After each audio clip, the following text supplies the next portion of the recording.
दोस्तों, मैं उदय भानु पांडे आप सभी लोगों को प्रणाम करता हूं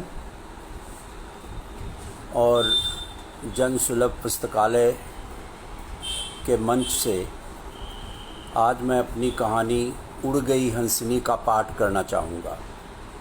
ये कहानी 17 मई 2020 को लिखी गई है।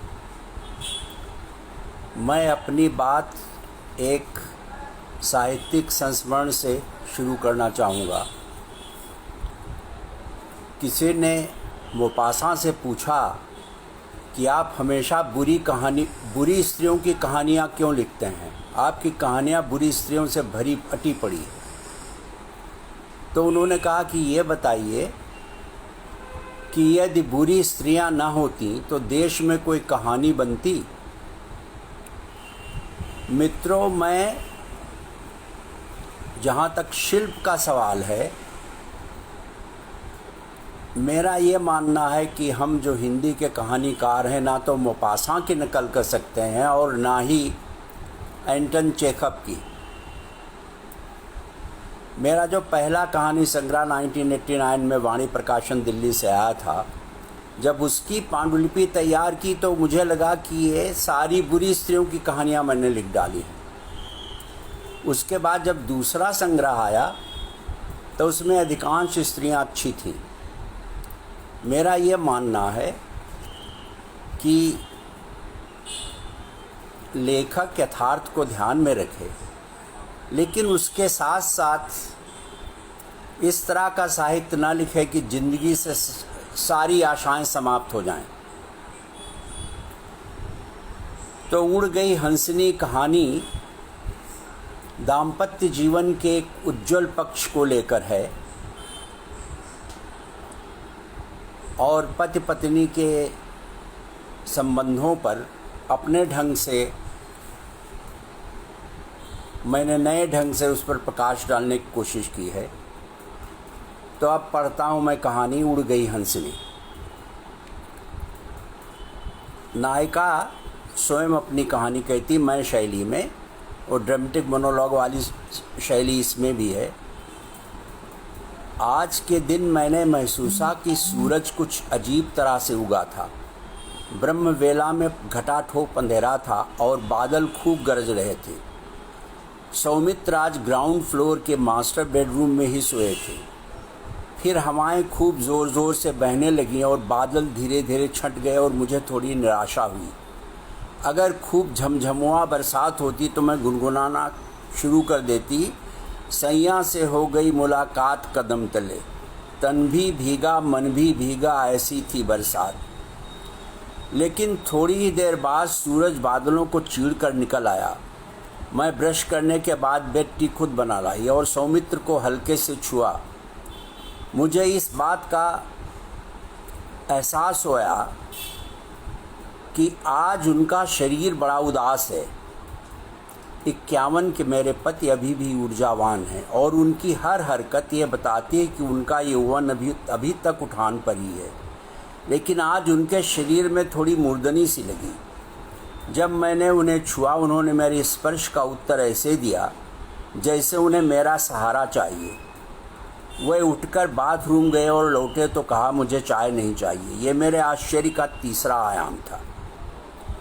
मेरे साहब कभी कभी गुनगुना लेते, हंसा फिरत हैं अकेला सदा जिनगानी का मेला। मैं तब उन्हें आँख फाड़ फाड़ कर देखने लगती और सोचती कि संजीदगी से लबरेज इतना गहीन गंभीर आदमी ऐसा हल्का फुल्का देहाती गाना क्यों गुनगुनाने लगता है। कभी कभी ऐसा भी लगता कि ज़िंदगी से कभी भी कोई शिकायत न करने वाला ये सुंदर पुरुष जो मुझे जीवन साथी के रूप में मिला है, कहीं अंदर से बहुत उखड़ा हुआ और एकाकी है। कुछ बूढ़ी चालाक औरतें ये भी कहती कि ये बात निरी बकवास है कि हमेशा स्त्रियां ही रहस्य बनी रहती हैं। असली रहस्य तो पुरुष होता है। बस इस बात को स्त्रियां भूल जाती हैं कि चालाक पुरुष एक सोची समझी सियासत के तहत अपनी पत्नी को ये मौका नहीं देता कि वो उसे पढ़ सके। लेकिन मेरे सौमित्र तो मुझे ऐसे ना लगते थे। मैं कुछ पूछती इसके पहले ही वो स्मार्टफोन लेकर कमरे से बाहर गए और जब लौटे तो उनका चेहरा धुआं धुआं था। वो ऊपर अपने कमरे में जाने के पहले बोले, शुचि, जब तक मैं ना बुलाऊं ना तो तुम आना और ना ही किसी और को मेरे पास आने देना। बाहरी लोगों से कहना मैं किसी से बात नहीं करना चाहता। और वो सीढ़ियाँ चढ़ने लगे। एक एक कदम आहिस्ता आहिस्ता रख रहे थे वो, जैसे हर कदम उदास हो। ये आदमी तो पंडित नेहरू की तरह दौड़कर सीढ़ियाँ चढ़ता है, आज क्या हो गया उसे। शिवानी जी नमस्कार। Actually, the sound is making so Arpan Kumar all. You put it off. अर्पण कुमार जी नमस्कार।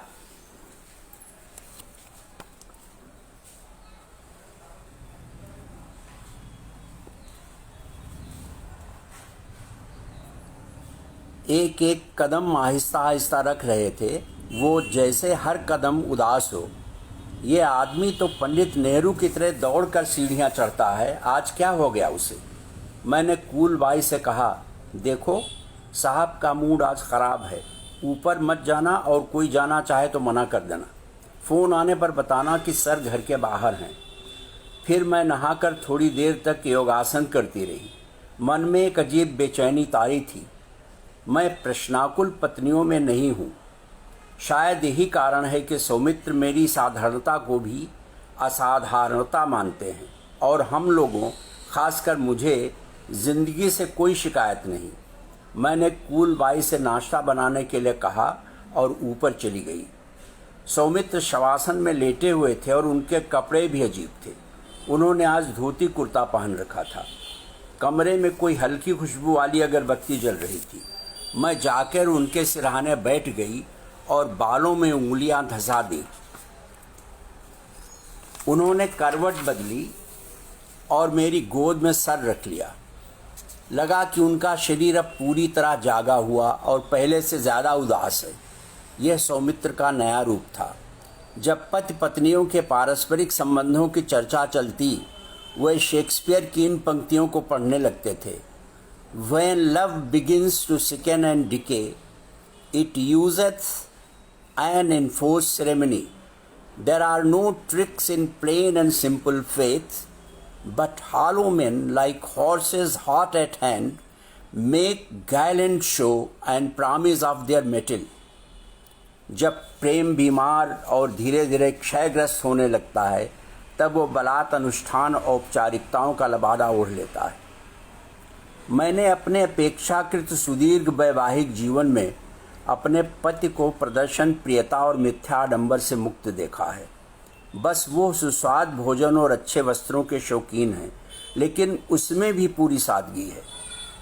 आज सवेरे सवेरे क्या हो गया लक्ष्मण के नाम राशि।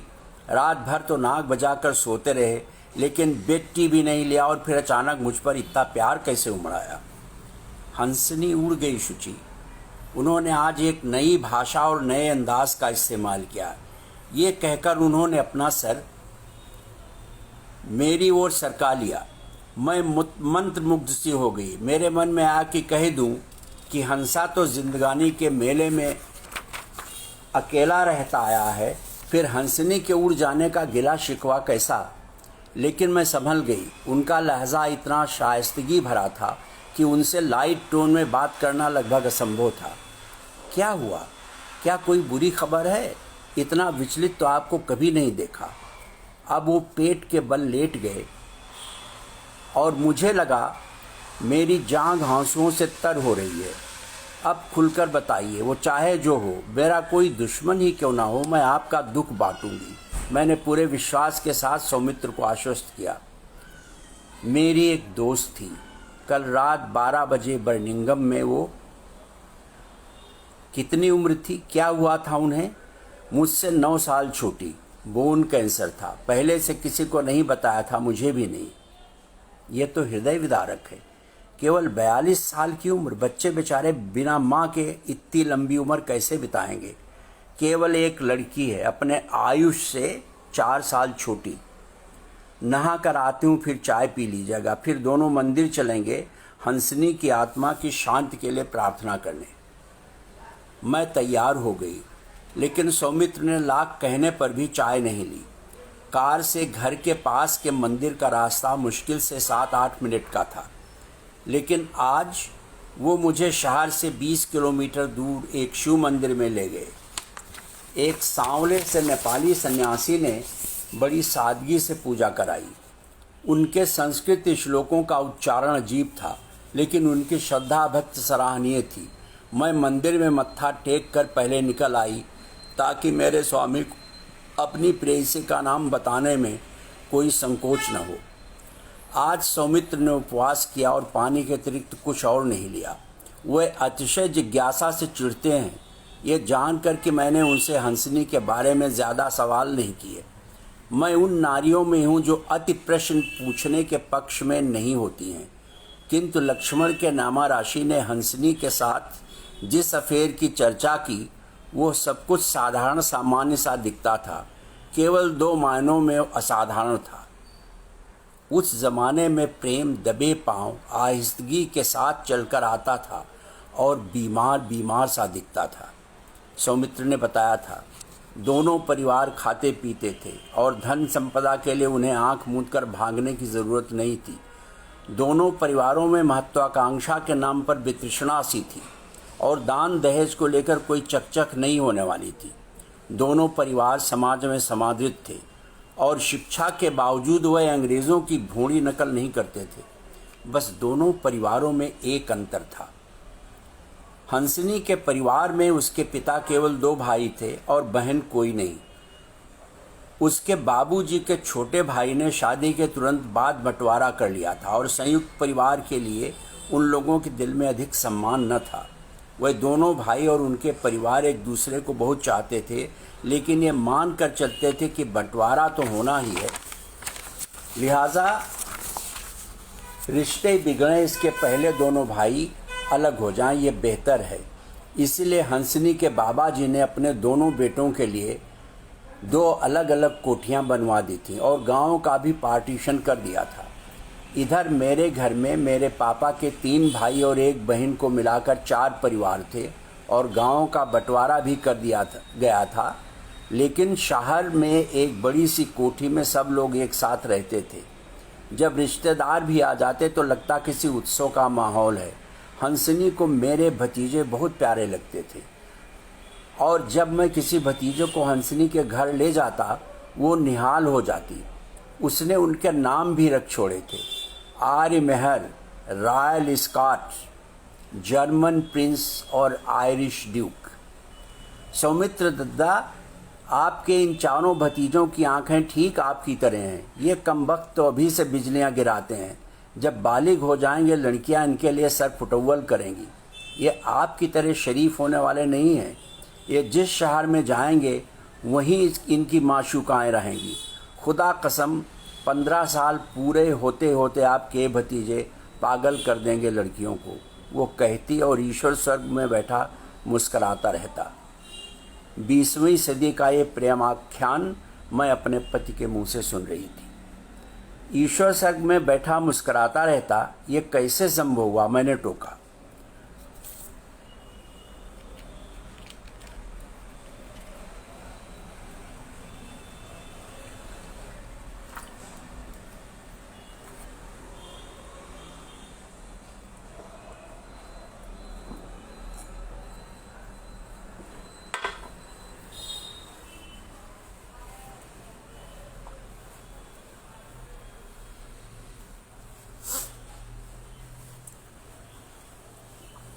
ईश्वर स्वर्ग में बैठा मुस्कराता रहता, ये कैसे संभव हुआ? मैंने टोका। हंसनी को मेरे भतीजों से अपार स्नेह था, लेकिन वो संयुक्त परिवार के पक्ष में नहीं थी। यह मिलन बिंदु अंत में विच्छेद बिंदु में बदल गया। उन दिनों मैं बहुत भावुक हुआ करता था जब हंसनी की माँ ने बताया कि तुम्हारे जैसा हीरा खो रही है बदकिस्मत लड़की, क्योंकि वो केवल एकल परिवार में शादी करना चाहती है। हम लोग उस पर कोई निर्णय थोपना नहीं चाहते, क्योंकि ज़माना बड़ी तेज़ी से बदल रहा है तुम्हें ये बात झूठी लग सकती है, लेकिन वो तुम्हें दिलो जान से चाहती है। जब से प्रस्ताव की चर्चा चली उसके आंसू थम नहीं रहे हैं। हम लोग भी जानते हैं कि तुम चाहो तब भी कोई ऐसा काम नहीं करोगे जो ओछा हो। कोई भी लड़की तुम्हारे साथ खुश रहेगी। इन सब बातों के बावजूद ना तो हम लोग चाहते हैं और ना ही मुदिता कि तुम्हारे सामने ये शर्त रखे कि तुम बाकी परिवार में बंटवारा कर लो तभी शादी होगी। सच्ची बात तो ये है कि तुम्हारे भतीजों पर वो जांच लगती है। यही इस ज़िंदगी की विसंगति है। आपको उसे माफ़ कर देना चाहिए, क्योंकि हर लड़की चाहती है कि वो अपने पति पर एक आधिपत्य जमाए और उसके पास सुविधाओं की 18 क्षोणी सेना हो। अगर कोई भाई भतीजे और भांजे अपनी अपनी मांग रखते रहें तो कोई भी बहू परेशान हो जाएगी। मैंने सौमित्र को समझाने की कोशिश की। उदासी में डूबी उनकी आंखें और प्यारी लग रही थी। मुझे लगा इन्हीं आंखों में मुझे वो हंसनी दिख जाएगी जिसके लिए सौमित्र बेचैन हो रहे हैं, लेकिन उन आंखों की तीरगी मन को हैरान परेशान कर रही थी। शिव मंदिर से लौटते समय मैं ड्राइव कर रही थी। मुझे लगा सौमित्र का विषाद थोड़ा कम हुआ है। आंखों में उदासी के साथ पवित्रता का भाव भी दिखने लगा था। जब वो मंदिर से बाहर निकले उनकी चाल में गजब की अभिव्यक्ति दिख रही थी। मैंने सोचा सौमित्र की आंखों और चाल को देखकर कोई मनोवैज्ञानिक एक पूरा शोध ग्रंथ लिख सकता है। वो मुझे आज पुरुष सौंदर्य के शीर्ष पर बैठे दिखे। जब मैं ड्राइवर की सीट पर बैठी उन्होंने एक अनोखे अंदाज में ये बात कही, सुचिस्मिता, आज से मैं तुम्हें एक नए नाम से पुकारूंगा। औशीनरी कहूँगा तुम्हें अकेले में। औशीनरी यानी महाराज पुरूरवा की पटरानी? वो क्यों भला? आज मुझ पर अचानक इतना प्यार कैसे उमड़ आया? जानती हो, दिनकर की उर्वशी की नायिका उर्वशी नहीं औशीनरी है। उर्वशी तो आसक्ति, इन्फैचुएशन का प्रतीक भर है। मैंने इस संबंध को बताने में देर कर दी। मैं व्यक्तिगत संबंधों की पवित्रता का सम्मान करता हूँ और 100 में मुश्किल से 1% ऐसी स्त्रियाँ हैं जो अपने पति की प्रेयसियों से न जलती हों। ज़्यादातर औरतें तो पति की प्रेयसियों को ही नहीं अपने पतियों की भी हत्या कर सकती हैं। इतना भयावह होता है उनका विद्वेष। महारानी औशीनरी ने एक बार ईश्वर से ये प्रार्थना की थी कि उसके मन में ईर्ष्या जन्म न ले। आज मैंने ईश्वर को इस बात के लिए धन्यवाद दिया है कि उसने मेरे घर में एक और औशीनरी भेज दी है। यू आर ग्रेट शुचि, तुमने ईर्ष्या को जीत लिया है। मैं कार को आज बहुत धीरे चला रही थी। मेरे वह हमेशा से प्यारे लगते थे, लेकिन आज पहले से भी ज़्यादा प्यारे लगे। दाहिनी तरफ जंगल था जिसमें कभी दिन में भी अंधकार छाया रहता था। सागौन कितने पुराने पेड़ थे जिनका जन्म 500 साल पहले हो चुका था। इनमें ढूंढने से लोग कहते हैं कि एक मुखी रुद्राक्ष भी मिल सकता था। कार्बी बुजुर्गों का कहना था कि इन्हीं वनों में संगीत के देवता रंगसीना ने कभी मनुष्य जाति को संगीत की शिक्षा दी थी। एक बहुत सुंदर मृगी झरने में पानी पी रही थी और वो धनेश पक्षी भी देखा जिसे यहाँ के आदिवासी लोग पवित्र मानते हैं। मैंने आहिस्ता से ब्रेक लगाया और सौमित्र के चेहरे को अपनी तरफ खींचा, फिर उनकी दोनों उदास और पवित्र दिखने वाली आंखों को चूम लिया। क्या तुम हंसनी का असली नाम जानना नहीं चाहोगी? आप बता दें तो आपका बड़प्पन है, लेकिन मैं उसके लिए आपके पीछे नहीं पड़ूंगी। उसका नाम मुदिता था और वो यथा नामे तथा गुणा थी। She did never look sulky. उसे कभी भी मुंह लटकाए नहीं देखा। वो मुदिता कहने के पहले थोड़ा हकलाए, बनकर नहीं, स्वाभाविक रूप से। ये हकलाना मुझे बहुत रास आया। ऐसे ही तेवरों से उन्होंने मुदिता का दिल जीता होगा। आपके प्रस्ताव को रिजेक्ट करते समय भी क्या उदास नहीं हुई थी? उसने केवल एक पंक्ति की चिट्ठी लिखी थी। कौन जानता था कि ये संबंध इतना दुख देगा? इसका मतलब तो ये हुआ कि वो बेचारी लड़की तुम्हें छोड़कर अनाथ हो गई थी। कितना असहाय महसूस करती होगी वो। भगवान ने उसकी बिटिया को इस तरह बेसहारा बना दिया, वो भी जब उसका बाप ऐसे देश में रहता है जहाँ स्त्री पुरुष के संबंध केवल मन के आधार पर टिके होते हैं। मुझे तो लगता है कि खाते पीते घरों के लड़के लड़कियों को भारत से बाहर रहना ही नहीं चाहिए। लाख कमाओ पर अपना टॉयलेट खुद साफ करो, अपनी भाषा न बोलकर दूसरों की भाषा बोलो। This is all an imposter life. इतना नकली बनकर भी क्या रहना। मैंने हंसनी की फ़ोटो देखने में कोई रुचि नहीं दिखाई। जब मैंने कहा कि मैं भी उपवास रख रही हूँ तो उनकी आंखों की उदासी और घनीभूत हो गई। क्या तुम्हें यह नहीं लगा कि इस अकेले हंसा ने तुम्हें प्रेम से वंचित रखा है, अपना संपूर्ण ना देकर तुम पर अन्याय किया है? इस बार उनकी आवाज़ में थोड़ा अपराध बोध था। मैंने कहा, जैनेंद्र की वो बात मुझे बड़ी उपयोगी लगी कि पत्नी घर में प्रेयसी मन में। मुझे घर मिल गया, आपका साथ भी मिल गया, क्या इतना काफ़ी नहीं है? मेरे बाबूजी को ये गाना बहुत पसंद था।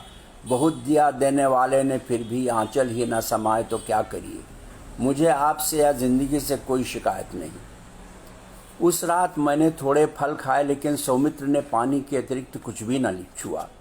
मुझे चिंता थी कि कहीं उनका सिरदर्द न भड़क उठे, लेकिन ऐसा ना हुआ। वो सोने के लिए ऊपर अपने कमरे में जा ही रहे थे कि मुदिता की माँ का फ़ोन आ गया।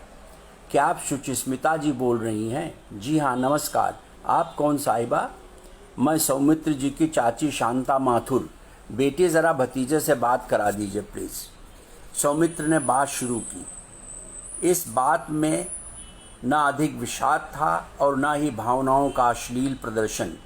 जब मैं उठकर चलने लगी, उन्होंने मुझे रोक लिया। बातों के कुछ टुकड़े मेरे कानों में भी पड़े।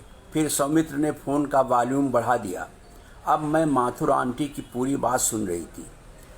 आपको खोकर हम लोग आज समझ सके हैं कि मुदिता और हम लोगों ने कितनी बेवकूफ़ी की। अगर तुम इस घर के दामाद हुए होते तो तुम्हारी तीनों चाचियां और माँ बर्मिंघम जाकर अपनी नातिन और दामाद की पूरी गृहस्थी संभाल लेती। मेरी नातिन कनुप्रिया सचमुच बदकिस्मत निकली।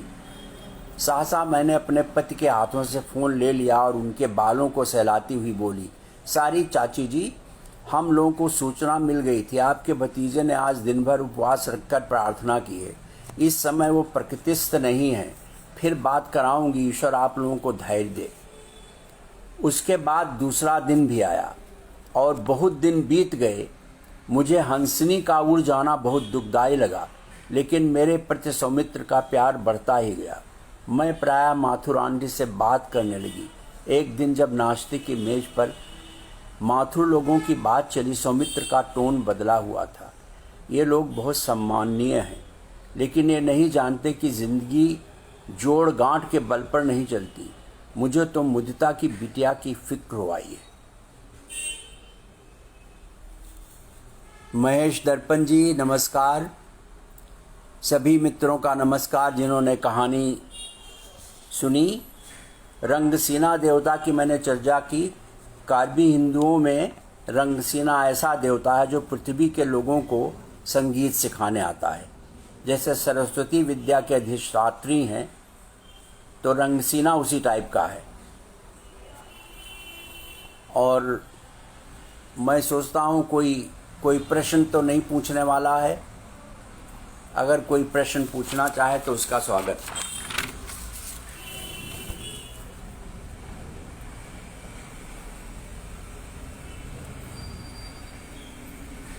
तो अर्पण जी आभार आपका। शिवानी जयपुर, बहुत धन्यवाद। शिवानी कह रही हैं कि बहुत सुंदर कहानी है। मीता दास जी नमस्कार।